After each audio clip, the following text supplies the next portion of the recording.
Hello and welcome to this India Today special coming to you from Kolkata. The battle for Bengal is being described as the fiercest election battle that we've seen in years. 4 rounds are done. Who's ahead? Who's trailing? We're joined by the key political strategist of Mamata Banerjee, Trinamool Congress leader, and we are joined by Prashant Kishor, the man who's organizing her campaign. Prashant, let's cut the chase and ask the simple question that people are asking. Has Prashant Kishor conceded defeat to the BJP in this election already after your chatroom conversation was leaked? Well, first of all, what was leaked? It was a chatroom conversation which was out in the public domain. There's nothing which suggests that it was leaked. And what I said there was very clearly what I have been saying and stating in public domain. Let me give you a cricketing analogy because we all love cricket. We are a cricket-loving country. It's like on the eve of the match between, say, Australia and India, you talk to the Indian captain and see what is the prospect of you winning. The captain will say, oh yes, Australia is a formidable team, they have world-class players, and they are the team to beat, but we have our own plans. If we execute it well, we are going to win. And then you as a journalist take the second part off and play the first part and make this big proclamation that Indian captain has conceded defeat. So you have not conceded defeat at all? Absolutely not. You still believe Trinamool Congress is winning this election? There is nothing called still believe. I have always believed, and since December I have been on the public platform stating it repeatedly that Trinamool is winning and winning it big.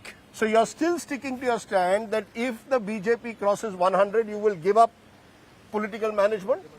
See, first of all, I don't do political management, but yes, Political strategy. whatever I do, the way world have seen and understood, I cease to be that person if BJP is to cross 100 in Bengal. Okay, let's come to the... And please, on 2nd of May, hold me to this. I will hold you. I'm recording this. I'm going to hold you. I will interview you again on the 2nd of May. Yes. But I just want to understand this. In that conversation, yes, you make the points that you believe Modi is a popular leader. Yes. You believe there is polarization of Hindu-Muslims on the ground. Absolutely. You believe there is anti-incumbency. Yes. And you believe the BJP is well organized on the ground. Yes. Right? All 4 points I have answered in response to a question that how BJP is getting 40% vote. And I have explained that these are the 4-5 key factors because of which BJP is getting this 40-41% vote. And do the world knows, quote unquote, my conversation on a clubhouse to know Modi is popular? Everyone knows he is popular. So you are trying to explain, in your view, why the BJP will get 40% of the vote, but still get less than 100 seats you are claiming. Yes, what I have been explaining is that it's not that what BJP will get. What BJP has already got in Lok Sabha is close to 40% vote. I'm saying they are going to be getting anything between 35% to 41% vote. And the reason why they would get those votes are the things which I explained, that one of the reason is Modi is popular. And I don't need to, I'm surprised that BJP leaders, some of them are jumping up and down that I have called Modi as a very popular leader. Of course he's a popular leader. 200 million Indians have voted for him. I'll come to those reasons in a moment because they're fascinating. But Amit Shah is someone I met a few days ago. He said we will not get less than 200. We are going for a bigger victory in Bengal than we had even in UP in 2017. Well, he's a big leader, has had many successes, electoral successes. But while that is a part of the fact, the other part of the fact is in recent times, most of his proclamations with regard to the electoral victories, especially in assembly elections, have been wrong.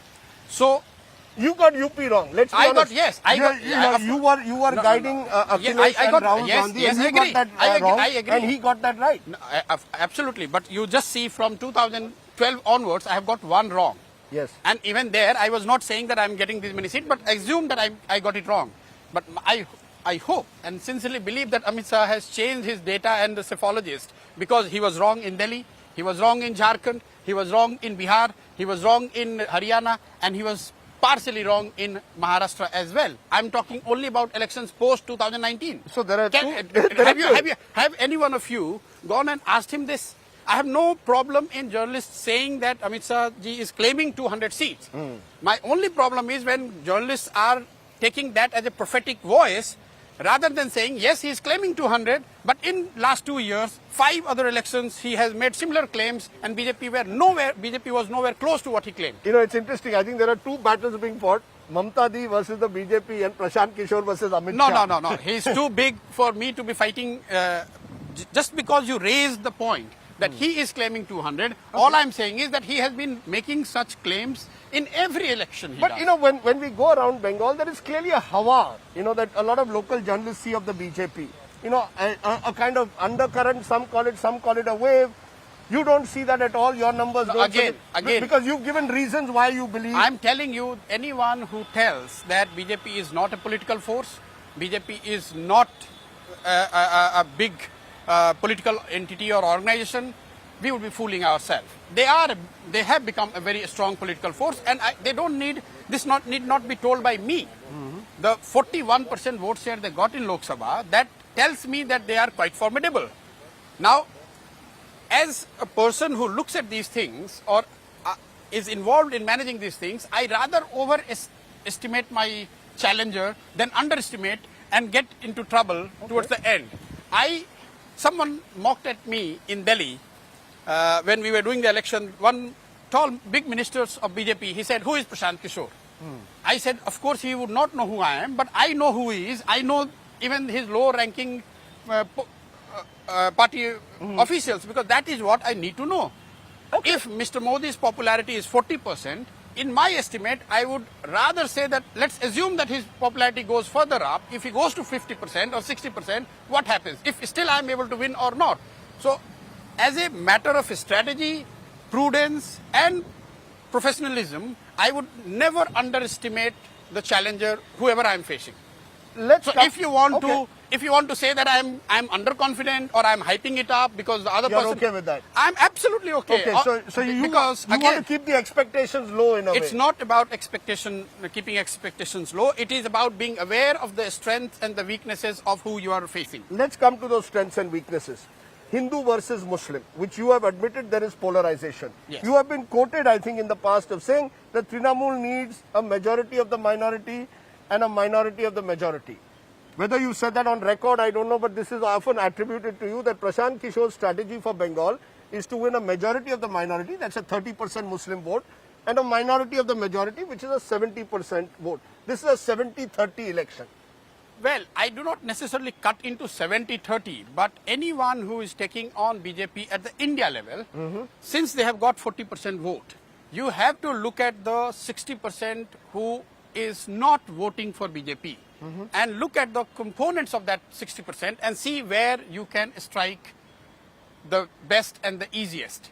And if you go by that, the same thing would hold true in Bengal also. When I'm looking at 10 crore population here and the electorates and the various components of them, I see who I'm more likely to get and who I'm less likely to get. In democratic electoral fight like this, you are not going to get 100% vote.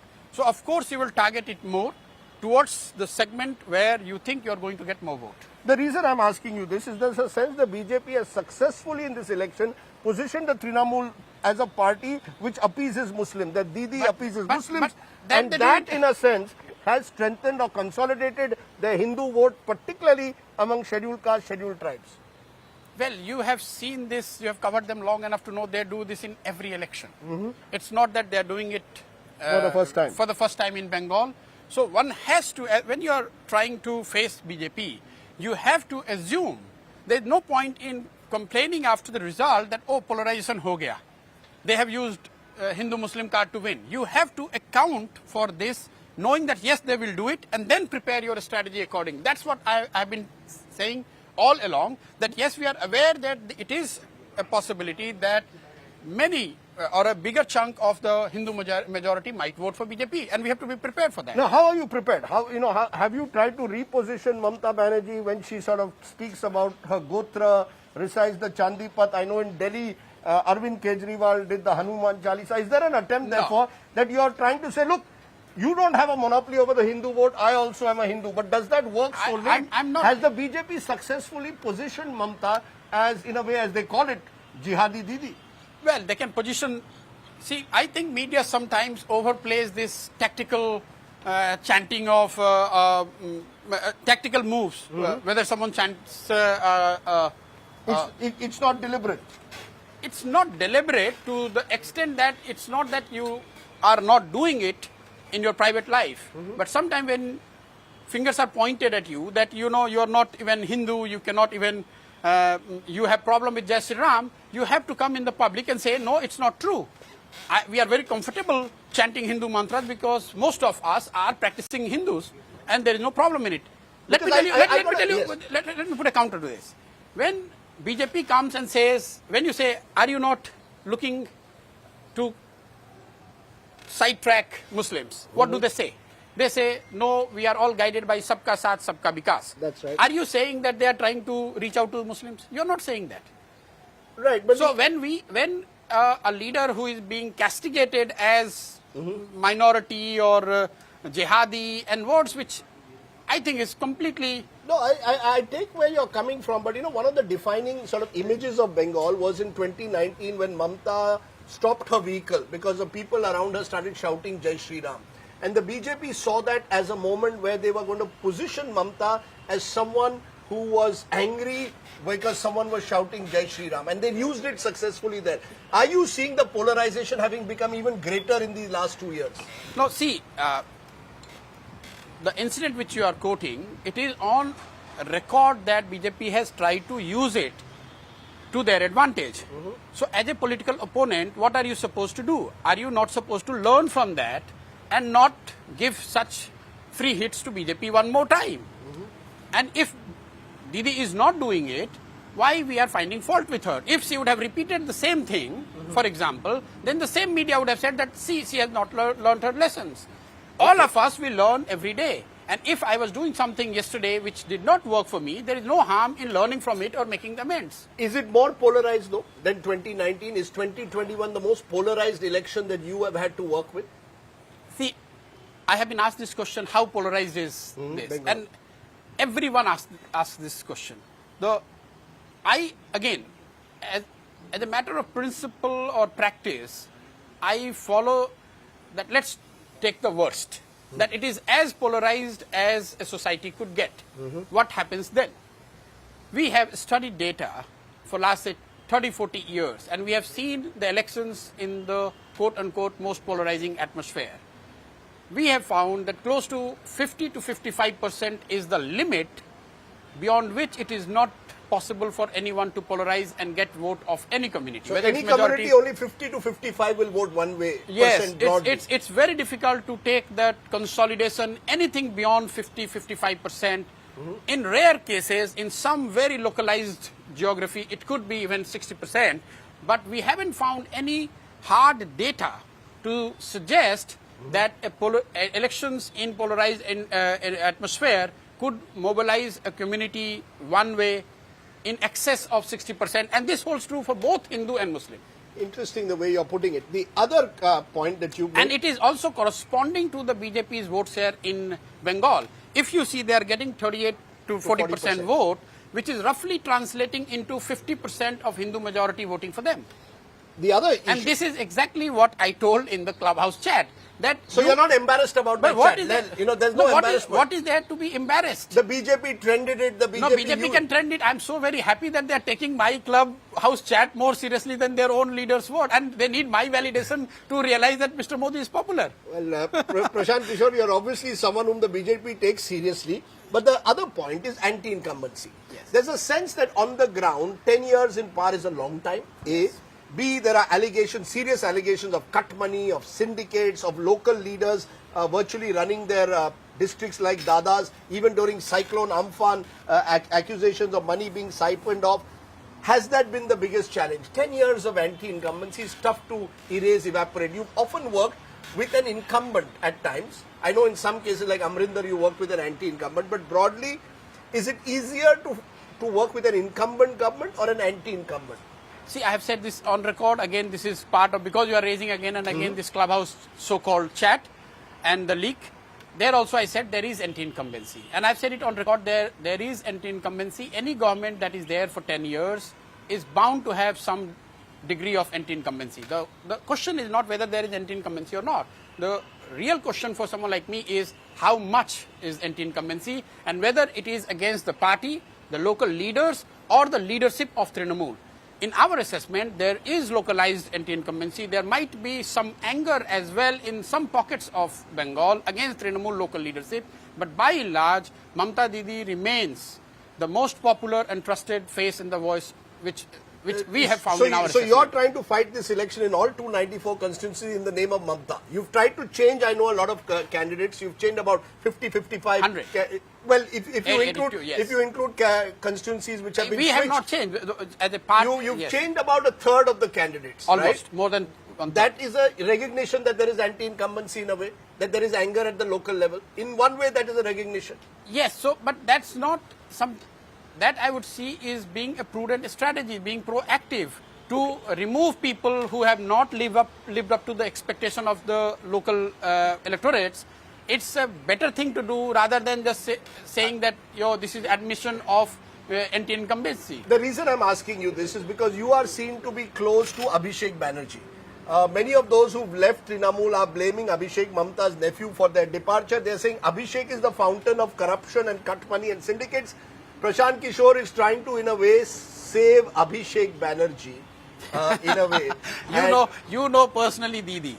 Do you think the kind of politician and the person she is, so long she is active and alive and active in politics, do you think there could be a possibility where someone else takes charge and she takes the back seat? Is it possible? No, the allegation is that the party has been outsourced. The organization, the day-to-day functioning. Didi is the supreme leader, but the party has got outsourced. Party never gets outsourced. A party as big as Trinamool never ever gets outsourced. If a party, like say, take for example, we did a campaign for YSRCP.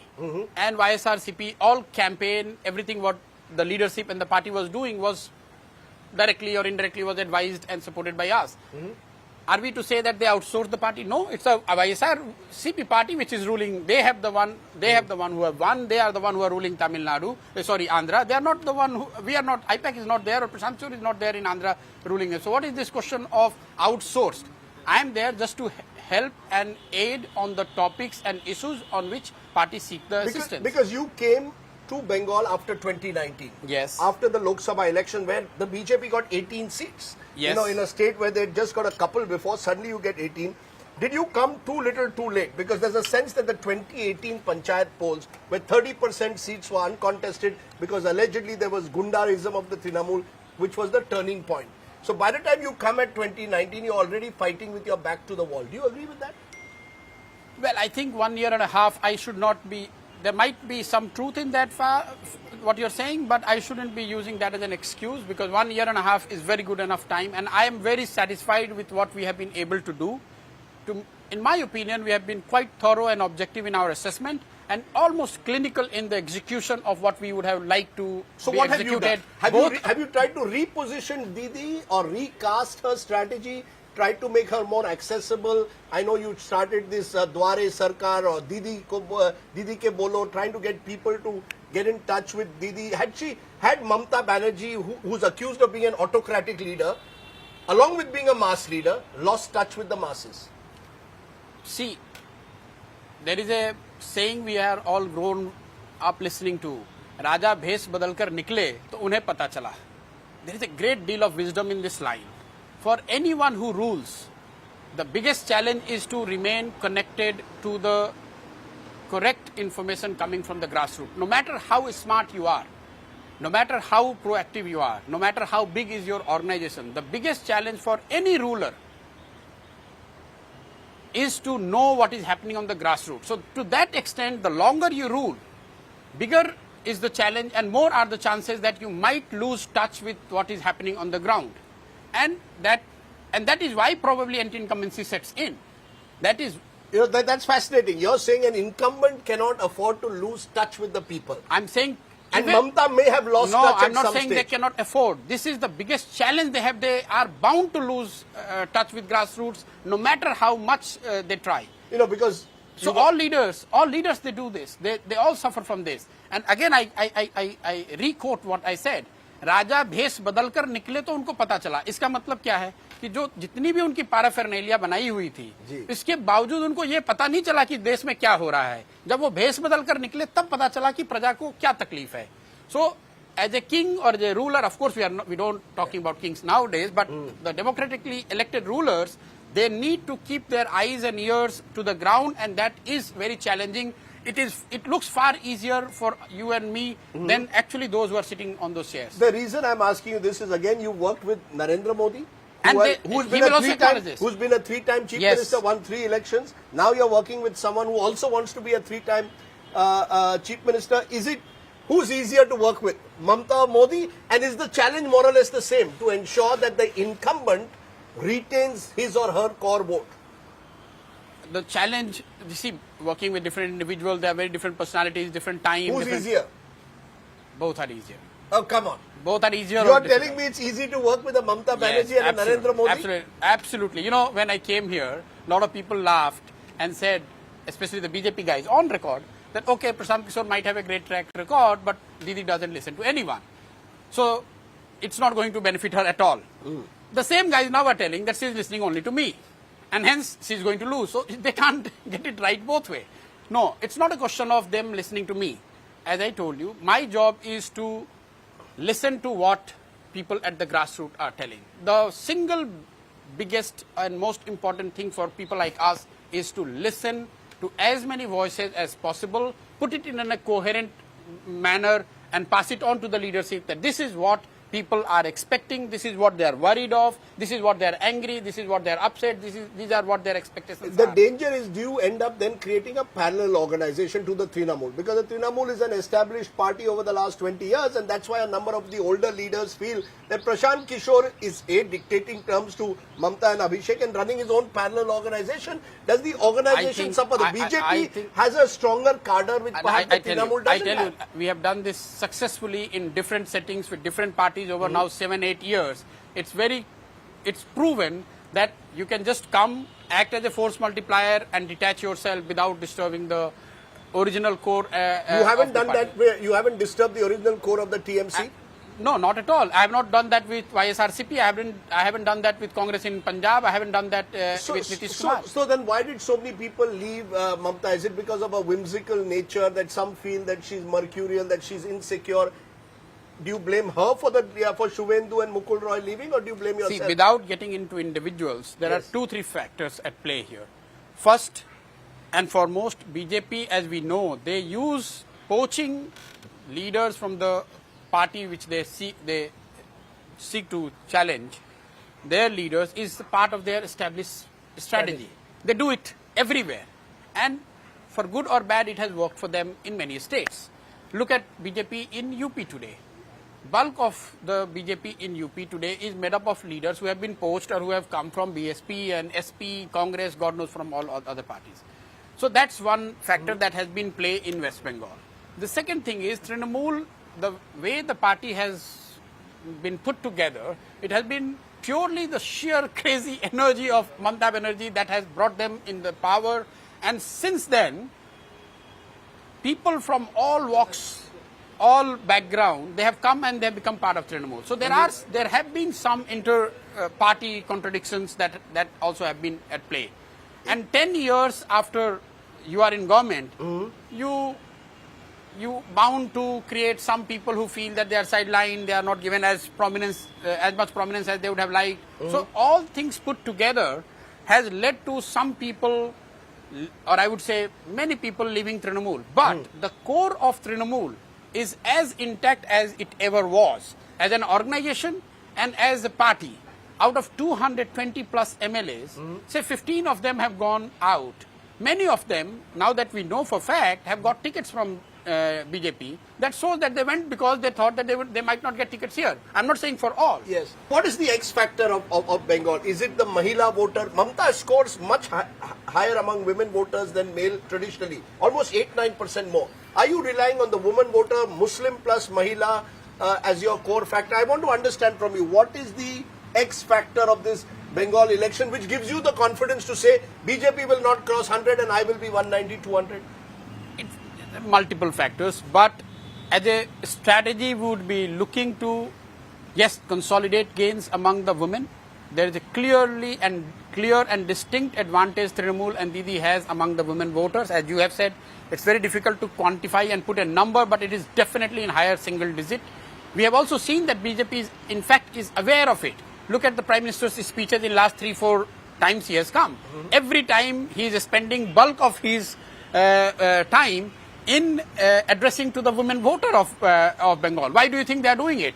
Because they are also realizing they are equally resourceful to know that actually women voters are voting for Trinamool. So he is trying to reach out to the women. That's what you're saying. voters. Amit Shah told me that this is all in your mind. There is no real distinction between men and women. You will see. I wish him luck. Once there is a wave, people vote one way. I wish him luck. He is within his right to go with what he thinks is going to happen, and we are within our right to go with what I think is going to happen. He has his own method of assessing things. I have my own method of assessing and executing. 2nd of May will prove who has got it right. You know, as an observer of politics, Prashant, when you see the kind of high-pitched campaign, does that trouble you? The kind of personal attacks both Didi has made on Mr. Modi makes on Didi. Was that a mistake maybe just to take on Mr. Modi in such personal terms as Didi has done from time to time and make it almost a personality clash? See, increasingly, whether we like it or not, elections, high-pitched elections like Bengal are bound to become the fight between two personalities. Because end of the day, voter is to make a choice whether they want Didi, they want to believe and give her one more term, or they want to trust what Mr. Modi is saying, because BJP has not give any substantive narrative or face. They are all they are saying is, please vote in the name of Mr. Modi. Please vote because he is anti-Hindu. Please vote because they are Tolabaz. They have not given a single positive narrative in Bengal. They are saying Asol Parivartan. They are Asol Parivartan for what? You're saying it's Modi versus Mamata. I'm They saying are Asol Parivartan for change. Asol Parivartan for what? For Asol a better Parivartan, Bengal. better. With Yes, jobs, I understand. We will provide jobs, but we will provide where infrastructure, is that? we will bring center so, and Bengal show closer. me, you have been to Bengal few days now. Show me what are the components they have outlined, what are the narratives they have shared of this as components, key components of Asol Parivartan, except that Didi ko yahan se fek do, bhaipo ko yahan se hata do, tolabajos ko bhaga do. You know, all. You're saying they're running a negative campaign. Absolutely. You look at their campaign slogan. You look at their campaign slogan. What does it say? They want to, in a way, They are tap into this entire mood for change that they see. They believe there was the left for 30 years, there's Didi for 10, maybe Bengal wants change. They are within their democratic right to do that. All I'm saying is, beyond a point, such strategies are not going to work, because people would also want to know, yes, if she has not done right as per your version, what is it which you are going to do? So you're saying this election is Modi versus Mamata? Absolutely. Interesting, because I want to... It is Modi versus Mamata, it's Trinamool versus BJP, Prashant Kishor Versus Amit Shah. or somebody else, does not matter. You know, you made a statement which has stuck with me, saying that this election is critical because it will decide whether we are becoming a one-party nation. Isn't that at one level an exaggeration? You've got the southern states, the DMKs, the YSRCPs, you've got the Telangana Rashtra Samiti, other parties also there. Do you believe this election is a referendum in a way, in that sense? No. Of the kind of democracy we are going to become? Yes. What I said is the psychological impact of the electoral outcome of Bengal will resonate beyond Bengal. And what I think is, if BJP were to win Bengal, we as a country would have taken a decisive step in direction of becoming one nation, one party country. Is that rhetoric, you will see, mark my word, you will see, I'm sure and I wish and I know that it is not going to happen because they will lose Bengal. But if just hypothetically, because now I'm scared, I will edit it. Then you remove if, and then say Prashant Kishor said BJP is winning Bengal. I don't belong to the BJP IT cell, no, so I won't remove the word if. But go ahead. I'm saying if BJP were to win, yes, you will see the propaganda machinery coming with full force, saying now is the time we should emulate what China model is, what Singapore is, what Russia is, which is one party, one nation. We need to give BJP 20 years, 30 years. You know. So you see this election, if the BJP wins, becoming a move towards an opposition Mukt Bharat. An important. At least a very significant effort would be made towards that. The reason I'm asking you this is Maharashtra is a state where there is an element of uncertainty. And Rajasthan, I said this is exactly what I said in the clubhouse. What? That You know, I was asked this question, Yes. that how important, whether Bengal election is more important for opposition or for BJP. I said it is more important for opposition, and I say it on record. Because BJP can afford to lose Bengal, and still they will remain the dominant political force in India, which they are. But if opposition or if TMC were to lose, then it becomes very difficult for opposition, because many states, as you rightly said, Maharashtra, Rajasthan, maybe to some extent Jharkhand, could come under pressure. Because what I have seen in Bengal is the BJP is very organized. This again takes up from a point you made. At the grassroots also they have built, interestingly, networks in rural Bengal. You know, in other states, BJP usually moves from urban pockets to rural pockets. Here the reverse seems to be taking place. TMC is stronger in Kolkata, but as you go into the interior, the BJP has made an impact on the ground. Do you believe that is because there's a vacuum after the left sort of disintegrated? No, this is one more point which I explained again in my chat, that why BJP seem to be doing rural Bengal, they have seem to be having better network, is because a lot of left foot soldiers have moved from being the left foot soldiers to the BJP foot soldiers. For them, taking on TMC, defeating TMC is probably the biggest priority. As the popular saying here is, "Pehle Ram, phir Bam." So this is what they say, and that is providing the steady flow of grassroots workers and foot soldiers for BJP in rural Bengal. You're making an interesting point. You're saying Bengal, in a sense, at the grassroots has moved from Vam to Ram. Left workers Yes. who want to take on Mamta, defeat her, have switched to the BJP. Yes, I can tell you with my first-hand experience over last 1.5 years, constituency after constituency, village after village, booth after booth, what we face in terms of BJP workers, we check they are all ex-left people. No, so doesn't that worry you? Because if there's an erosion in the left Congress, the so-called third front, that vote is going to go to the BJP. No, that already so has gone. That already has gone. It's already gone. It's not going to already go gone. Where it will go? Now they've already got 40%. Left Congress are already in low single digit. No, you see this election as bipolar. Absolutely. You don't see the left Congress having any role. It's not an X factor. But you have been traveling through Bengal. Did you see left? In a few areas, you do still see the CPIM flags, but Yes. I admit that they are weaker. And they are not the part of the chatter. They are not part. See, you can put flag, you can still organize big political meetings, but the thing is, even your supporters are not going to vote for you because they do not see you as a possible contender. And we work with the logic that voters do not want to waste their vote. You know, the chatter, though, the BJP, the WhatsApp space, you know, elections, WhatsApp is becoming more and more important. As you yourself seen, you know, social media is a double-edged sword. But the BJP tells me that we have now WhatsApp groups at every booth level. And they send out messages day after day. I can tell you Trinamool's WhatsApp network or the social media army on the ground is as good as it could be for a regional party in the given scenario. In a bigger picture, is that one of the big changes you've seen in the decade that you work with parties, that compared to say 2010, 2021, you need even a stronger social media network? No. That it makes a difference today to have that WhatsApp network out there. I still think the messenger and message is far more important than the medium of delivery. Whether earlier it was a postcard, say Mahatma Gandhi would have written a letter on postcard, and now we are writing that same thing on WhatsApp. We put too much emphasis on the medium. Important thing is messenger, the leader, whether he has the credibility, whether people want to listen to what he or she has to say, and the message, what message they are trying to deliver. And you think Mamta is still seen as a credible leader? Absolutely, she is the most loved, trusted and admired leader. You don't think the cut money syndicates, these allegations have affected her image? Not to an extent that is material.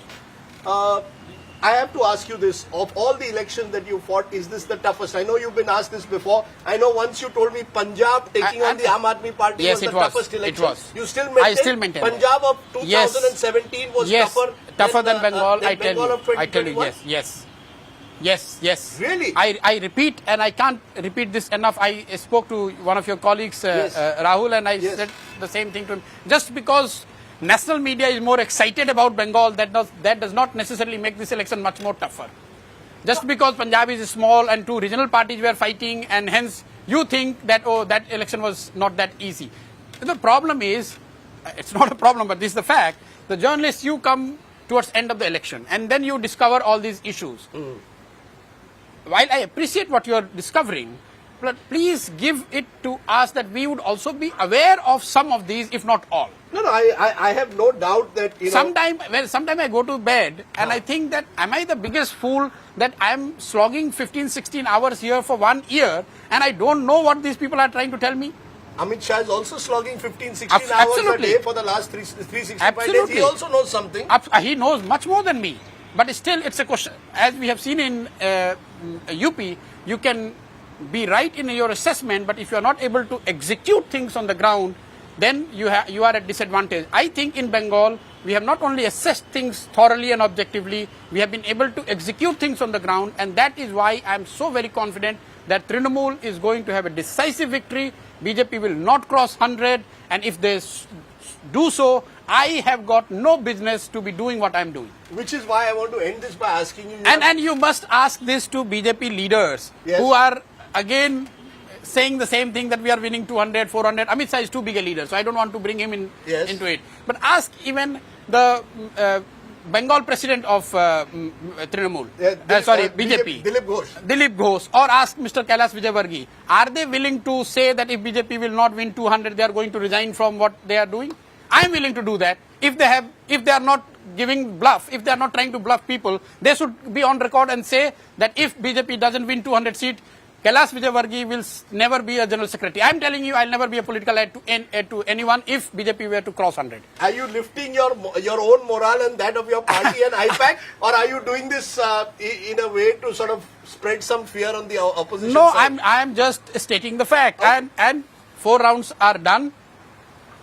I am more confident than what I was in December as far as the outcome of these elections are concerned. You said, I have no business to be doing what I am doing. There will be those who will ask in conclusion, what is Prashant Kishor doing? Do you believe that political strategy of the kind that now you try to work out, micromanaging, you're doing it for the DMK, you've done in Tamil Nadu, and here for the TMC, does that make a difference? No. I'm telling you. Then why would you be hired for many crores of rupees? No, but that both are not true as being portrayed, and that's leave it for some other time. Okay. What I'm trying to tell you, parties win or lose because of their own intrinsic strength, the leadership, the work they have done or they have not done. We or people like us can only help on the margin. You can't turn around a losing fight into a winning fight, is what you're saying. Not at all. See, you can... As happened in UP No, it's not a question of UP. I'm saying you cannot... the Congress, for example, which is down in the dumps. No, I'm telling you something. You cannot make a pot without the soil. Can you make the pot without a mud? You can't. No matter how good you are as an artist, you can't make it. You need the basic ingredients. And basic ingredients are the strength of the party. The victory, if it is, or the defeat, it is going to be of Trinamool. I should take the responsibility if they lose, because I am one of the persons who are guiding, helping, advising them on how to fight the election. Accountability is for the politician. Accountability is for me. It's not for the politician, because if Mamta Banerjee loses, let's say Nandigram, or loses the state, then, it's her political career at stake. You can move on to Amrinder Singh. But I am saying I will not. No, but I am saying that no, not you will at all. Never do it ever again. You won't participate in any other election ever again. Not in the form and manner in which I do. That's interesting, because there are those who tell me that one day you may actually want to be part of election. There is this buzz that Prashant Kishor sees opportunity in his home state of Bihar. After Nitish, who? Prashant Kishor you're smiling. No, I'm not smiling. I'm telling you the fact, because you're not revealing a secret. I was part of that. I joined politics and I failed.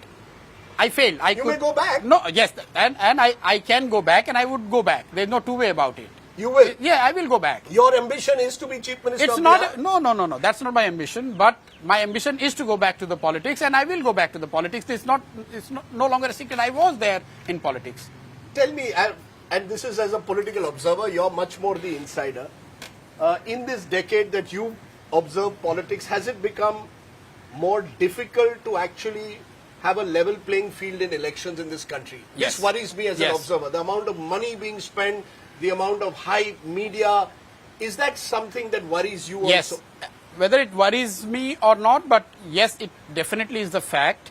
Whatever seat, for example, BJP gets in Bengal, a significant proportion of that could be attributed to the significant advantage they have because of their support from the system, the extraordinary resource they have at their disposal, they can mobilize and deploy, and the overall echo chamber they have created using media, social media and everything. They have a distinct advantage. It is that much more difficult for regional parties or those who are in opposition to challenge an incumbent because resources are increasingly becoming infinite for the incumbents. Is that the reason why the BJP is so difficult to take on? Or is it because it's become an election machine? Or is it, as you started off by saying, that Narendra Modi is incredibly popular? It's combination of all three or many more things. What is that popularity since you worked with him? What is it that Mr. Modi doesn't get stuck in this anti-incumbency? He does. If you look at hard data, actually anti-incumbency has started to impact him. If you give me 2 minutes, I will explain. If you see the elections that has happened since 2014, BJP has underperformed their own performance in the Lok Sabha. So all the elections that has happened post 2014, BJP has underperformed. That underperform, if you plot on the graph, is only getting bigger and bigger. Since 2019, in all Vidhan Sabha elections, BJP's underperformance is now averaging 12 percentage point. What does it tell us? That Mr. Modi's ability to fetch vote for himself when he is the contender, while it remains intact, at least till 2019 it was intact, his ability to transfer vote when he himself is not the contender is going down by the day. And this is not my assessment. Please ask your data guys no, to I know, plot 12%. 12 percentage point. 12% is the BJP's decline. I know in state elections, but I'm saying compare this to the decline between 2014 and 2019. It was single digit. So that means more and more people are less willing to take his word and vote for people who he endorses, but are not necessarily, but he's not necessarily asking vote for himself. So let me end with an intriguing question. If, as you say, Didi wins Bengal, will 2024 be Mamta versus Modi? I have no idea. Since you believe Indian elections are presidential, will we see Didi versus Modi No, not just in Bengal, but across India? But I'm also a strong believer that those who make this kind of extrapolation, that Nitish Bihar jeet gaye, so now he's the contender, Chandrababu Naidu jeet jayenge, so he'll be contender. It's one thing to win a state, and it's completely different ball game to go on and emerge at an India level and challenge an incumbent. So let's not make it as simplistic as many of the observers make. I have finished my orange juice. And my coffee has become your cold. Coffee has become cold. So we are coming to the end of this. So I just want to ask you, in case you don't win Bengal, what will you do? I don't need to be doing. I was doing something before I started doing this. So I was not unemployed. I was not unemployed before this, and I'm now 45. People do retire at 45. Many people retire at 45. I can retire at 45. I can see you doing, I can't see you not doing anything. So I'm sure you'll come back in some avatar or not. And of course, if Didi wins, then who knows what role you'll play in the future. But either way, this has been fascinating. And I promise you that unlike your clubhouse chat, we're not editing this at the moment. Yeah, we may edit it for future editions, but we will make sure that we will. I loved how much importance BJP is giving to my clubhouse chat. That shows how rattled they are with a person who is not part of the TMC, who is not part of the government. Why are you so rattled with what I'm saying in clubhouse? I'll tell you why. Because you were so close to Mr. Modi, they feel you betrayed them. Oh, they feel that I betrayed them? Yes, that you were so close to Mr. Modi, now you've gone to the other side. That's why they're getting back at you. No. They keep telling you on record and off the record also that we don't need him. Okay. They don't need me. They have many better people. Well, this election will settle a lot of things, including the ability of Prashant Kishor to influence an Indian election. I appreciate your joining us and taking the time off. The coffee's got cold. I hope you've enjoyed this warm conversation. Thanks for watching. Bye for now.